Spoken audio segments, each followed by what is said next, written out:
지난 주말 K리그 클래식 28라운드 경기가 치러졌습니다. 중위권 경쟁이 정말 치열했던 만큼 그 어느 때보다 순위 경쟁도 치열했는데요. 먼저 인천에 패하면서 위기에 몰렸던 전북이요. 성남에게 승리를 하면서 다시 상위권 1위에 굳히었습니다. 네, 분위기 반전이 필요했던 전북이었습니다. 네. 27라운드 인천에게 패배를 했기 때문에 성남에게 마저 패배를 하게 된다면 이제 2, 3위권 팀들에게 추격을 당할 수가 있는 상황이 만들어졌거든요. 하지만 이번 경기에 승리를 하면서 조금 이제 2위의 수원을 좀 떨고 논 전북이 되겠습니다. 근데 치열한 경기 내용들도 펼쳐졌습니다만은 역시 이동국 선수가 재치 있게 페널티킥을 유도해냈고 그 페널티킥을 본인이 직접 해결하면서 1대0으로 승리를 했습니다. 이동국 선수에게 나름의 기회가 많이 왔습니다만은 그 득점을 하지 못했었던 상황들이 있었는데요. 운도 좀 따르지 않았었고요. 그렇기 때문에 이동국이 좀 아쉬웠겠습니다만 어쨌든 페널티킥을 성공을 하면서 본인이 결승골을 기록했단 말이에요. 네. 전부로서는 굉장히 다행스러운 결과였고 성남으로서 너무나 아쉬운 경기 내용이었습니다. 네, 그리고 또 지난 경기 같은 경우에는 권순태 선수가 어떻게 국대에 뽑힐 수 있었는지를 정말 증명했던 그런 경기가 아니었나 싶어요. 네, 말 그대로 국가대표로 차출된 공격수와 골키퍼의 대결이 눈부셨는데요. 네. 황의조 선수가 세 차례나 유효 슈팅을 시도했는데 맞아요. 이것을 권수택 골키퍼가 모두 막아냈습니다. 그리고 이 경기에서 성남이 유효 슈팅을 7차례나 했는데 전북이 무실점을 기록했고 그 얘기는 권수택 골키퍼가 선방을 7차례나 했다는 얘기가 됩니다. 그러면서 지난 라운드에서 K리그 클래식 28라운드 MVP로 선정이 됐거든요. 근데 올 시즌 라운드 MVP에 골키퍼가 선정된 것은 이번이 처음이에요. 그 정도로 권수택 골키퍼의 활약은 눈부셨습니다. 네. 반면에 근데 성남 같은 경우에는 정말 잘 싸웠지만 아쉽게 패배를 하고 말았잖아요. 이재명 성남 구단주가 SNS를 통해서 전북전 심판 판정에 대한 불만을 제기를 했죠. 네, 그렇습니다. 그 내용을 저도 확인을 했는데요. 네. 좀 오바스러운 게 아닌가라는 생각이 듭니다. 뭐 구단주가 뭐 불만을 가질 수 있겠습니다만은 굳이 편지까지 해서 심판 판정에 대해서 이거는 잘못된 오심이다. 뭐 심판 기피제를 도입해야 된다. 이런 식의 발언을 한 것은 좀 아쉽게 생각하고요. 더욱더 중요한 건 뭐냐면 제가 그 경기를 이제 중계를 했었는데요. 네. 안 불어도 되는 상황이었었고 또 이동국 선수에게 PK를 준 것도 불어도 되는 상황이었습니다. 그렇기 때문에 심판 판정에 대한 큰 문제는 없었는데 네. 또다시 이재명 구단주가 지난 시즌에와 마찬가지로 이제 심판 판정에 대한 불만을 좀 과하게 표출한 게 아닌가라는 좀 아쉬움이 드네요. 네. 네. 기본적으로 그 불만을 표하거나 이의를 제기하는 방식 자체를 조금만 절차를 따라서 네. 아니면 좀 공식적으로 하던가 그런 방향이 좀 있었으면 좋겠다 하는 생각은 들어요. 근데 저는 개인적으로 생각했을 때 이재명 시장이 약간 논란을 일으킬 만한 장면이긴 하다. 이 얘기는 덧붙이고 싶습니다. 네, 누구나 심판 판정에 대해서 불만은 있을 수 있지만 그것을 어떻게 표현을 하고 또 시정할 것인가에 대해서는 조금 더 깊이 있는 고민이 필요할 때가 아닐까 싶습니다. 한편 전북을 쫓고 있는 2위 수원도요. 같은 날 경기를 치렀는데요. 포항과 쉽지 않은 승부를 치렀죠. 네, 포항과 수원의 대결이 관심이 집중이 됐는데요. 네. 포항이 승리를 거두면서 3위를 탄환할 것이냐, 수원이 승리를 거두면서 1위 전북을 추격할 것이냐, 이 4할의 대결이었거든요. 굉장히 중요한 경기였는데 네. 결국은 0대0 무승부로 나란히 승점 1점씩을 나눠 가지게 됐습니다. 이 경기에서는 양팀 모두 득점 찬스를 만드는 장면이 있었지만 득점에 실패하면서 확실한 해결사가 없다는 점에 대한 아쉬움이 드러났거든요. 네. 이것은 포항도 그렇고 그리고 수원도 그렇고요. 포항 같은 경우에는 나자르가 그리고 수원 같은 경우에는 일리안이 최전방을 책임졌지만은 득점포를 가동하지 못하는 점이 아쉬움이 남았습니다. 네, 승점이 누구보다 필요했던 두 팀이었는데 아쉽게도 누구도 웃을 수 없었습니다. 하지만 이 제주에서는요, 무려 10년 만에 봉인돼 있던 기록이 드디어 해제가 됐습니다. 네, 제주로서는 굉장히 기분 좋은 결과가 나왔습니다. 네. 너무나 기다렸던 승리였었고요. 서울만 만나면 작아졌던 제주였었는데 맞아요. 이번에는 달랐습니다. 준비를 많이 한 내용들이 분명히 있었고요.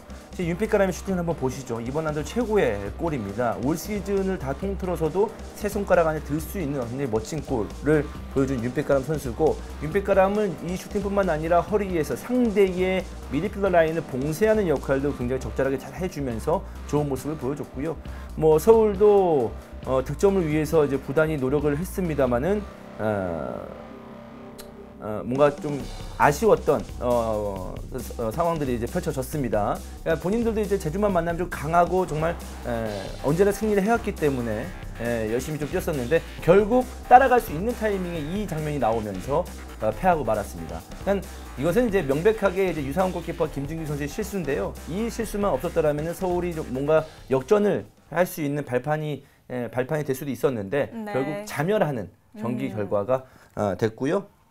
뭐 자막에서 보신 바와 같이 제주는 서울전 23경기 만에 승리를 거둔 결과가 나왔습니다. 네, 윤빛가람 선수의 그 선제골은 정말 다시 봐도 정말 멋진데요.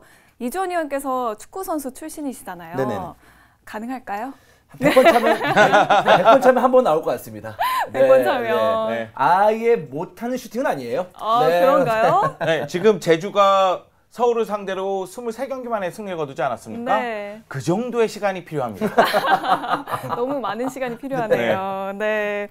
네, 서울은 지난 경기에서 아쉽게 패배를 했지만 그래도 한 가지 얻은 게 있습니다. 바로 아시아 축구연맹이 발표한 아시아 클럽 랭킹에서 K리그 팀으로는 가장 높은 순위에 올랐죠. 네, 아시아 축구 연맹이 지난 1일 날 아시아 클럽 랭킹을 발표했습니다. 네. 네, FC 서울이 아시아 클럽 랭킹 4위에 랭킹이 되면서 굉장히 높은 점수를 받았고요. 네. 그 외에도 이제 전북이 7위, 포항이 13위, 울산이 15위에 이름을 올리면서 아시아 클럽 순위 20위권 내에 K리그 클럽들이 굉장히 많이 배치가 됐습니다. 근데 K리그 팀 중에서는 FC 서울이 가장 높은 점수를 받았는데요. 89.665점인데 이것은 어떻게 보면 당연한 결과라고 볼 수가 있어요. 그만큼 서울이 AFC 챔피언스 리그에서 좋은 모습을 보여줬는데요. 2013년도에 준우승, 2014년도에 4강이거든요. 그리고 올해는 16강에 진출했고요. 네. 그렇기 때문에 서울의 랭킹은 당연히 높을 수밖에 없었고요. 근데 이것을 기점으로 해서 다른 팀들도 좀 탄력을 받아서 순위를 높이는 결과를 얻어냈으면 좋겠습니다. 네. 그리고 또 지난 라운드에서는요, 이 쾌조의 연승을 이어간 팀이 있었습니다. 바로 인천이죠. 네. 정말 캐조라는 단어가 딱 맞습니다. 네. 4연승을 달렸거든요. 인천 같은 경우에는 지난 라운드에서 최약체 대전을 상대를 했는데요. 그럼에도 불구하고 어려운 경기를 펼치긴 했습니다. 결국 기선제압은 대전이 먼저 했거든요. 전반 9분에 한희곤 선수가 선제골을 넣으면서 앞서 나가는 모습이 있었어요. 그러면서 인천이 따라가는 데는 좀 어렵지 않겠느냐 이런 생각이 있었는데 인천에는 역시 케빈이 있었습니다. 케빈이 전반 11분에 동점골을 터뜨리면서 빠른 시간 내에 동점골을 기록했거든요. 그러면서 승부의 추를 맞춰놨고요. 케빈이 득점포를 가동하니까 덩달아서 살아난 선수가 있었죠. 바로 이천수입니다. 프리킥 하면 이천수인데요. 이천수 선수가 정말 오랜만에 프리킥으로 결승골을 넣으면서 인천에게 귀중한 승리를 선사했고요. 인천이 이로써 2대1로 승리를 거두면서 쾌조의 4연승을 달리게 됐습니다. 그리고 지난 라운드에서는요, 광주 대 울산, 그리고 부산 대 전남의 경기도 있었는데요. 어떤 결과가 나왔나요? 네, 광주 대 울산 경기 양 팀 모두 굉장히 중요한 경기였습니다. 왜냐하면 네. 최근에 승리를 하지 못한 양 팀이었기 때문에 서로를 제물로 삼아서 승리하겠다는 의지가 강했었죠. 광주 대 울산 경기는 이제 멋진 프리킥이 나오면서 먼저 득점에 성공한 광주였습니다만은 참 울산도 이제 이 경기에서 이 골을 얻어맞을 때만 해도 지겠구나라는 생각을 했었습니다. 근데 굉장히 신기한 골이 나옵니다. 여기서 이제 슈터링이라고 하죠. 네. 슈팅이 아닌 크로스, 김신욱의 머리를 보고 크로스를 올린 건데 그게 바로 이제 골로 연결이 됐습니다. 정동원 선수의 골이고 윤정환 감독도 어떻게든 골만 넣으면 된다라는 기쁨이 있었는지 박수를 치는 모습을 확인할 수가 있었습니다. 근데 여기서 끝이 아니었죠. 김태환 선수가 굉장히 좋은 크로스를 날려주면서 김신욱이 득점에 성공을 했었고 네. 이로써 울산은 7경기 만에 승리를 거뒀습니다. 광주가 좀 답답하게 됐습니다. 네. 그리고 전남의 대결이 있었는데요. 부산과 전남의 대결에서는 1대1 무승부를 기록했습니다.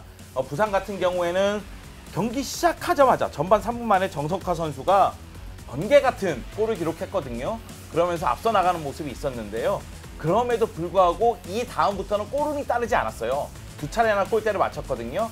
반면에 전남 같은 경우에는 결국 페널티킥을 얻어냈고 이것을 스테보가 처리를 하면서 1대1 동점을 기록하게 됩니다. 결국 양팀은 사이좋게 승점 1점씩을 나눠 갖게 됐는데요.